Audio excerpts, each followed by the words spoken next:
মানে অনেকে আপনার প্রতিদ্বন্দ্বী তিনি বলছেন যে আমও গেল ছালাও গেল, কীভাবে দেখছেন সবটা? না, রাজনীতিতে এই ধরনের কথাবার্তা অপরিপক্কের পরিচয়ক। সেই জায়গায় দাঁড়িয়ে আমরা বলতে পারি যে রানাঘাট লোকসভার মানুষ ব্যাপক সাড়া দিয়েছেন। আপনারা দেখেছেন যে প্রচারে ব্যাপক সাড়া এবং মানুষের মধ্যে গ্রহণযোগ্যতা ছিল। অনেক কারণবশত আমরা সমস্ত ভোট ব্যাংকে রূপায়িত করতে পারিনি।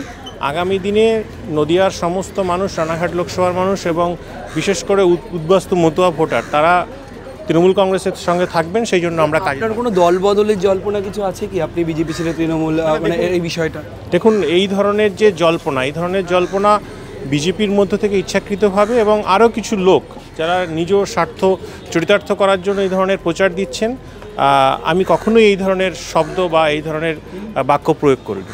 স্বস্তিকা আপনার নামে নানান প্রচার করলো মঞ্চে উঠে, আপনিও তার প্রতিক্রিয়া দিলেন, খানিকটা কি এফেক্ট ভোটের বাক্সে পড়লো বলে মনে হয় আপনার? দেখুন, নদিয়ার মানুষ তো শিক্ষিত মানুষ। নদিয়ার মানুষ এই ধরনের অপসংস্কৃতি এবং ভোটের নামে যে নোংরামো, সেগুলোর বিরুদ্ধে। তো সেই জায়গায় দাঁড়িয়ে স্পষ্টতই ব্যক্তিগত কুৎসা বা নোংরামো যেটা বিজেপি সারা ভারতবর্ষে করছে, সেটা রানাঘাটে নিয়ে এসেছিল। রানাঘাটের মানুষ সেটাকে ভালোভাবে নেয়নি।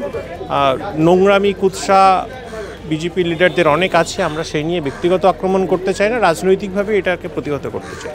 ডক্টর মুকুটমণি থাকছেন আপাতত তৃণমূলেই থাকছেন ঠিকঠাক, মানে তা নিয়ে কোনো জল্পনা এটা হচ্ছে কোনো ঠিকঠাক নয়?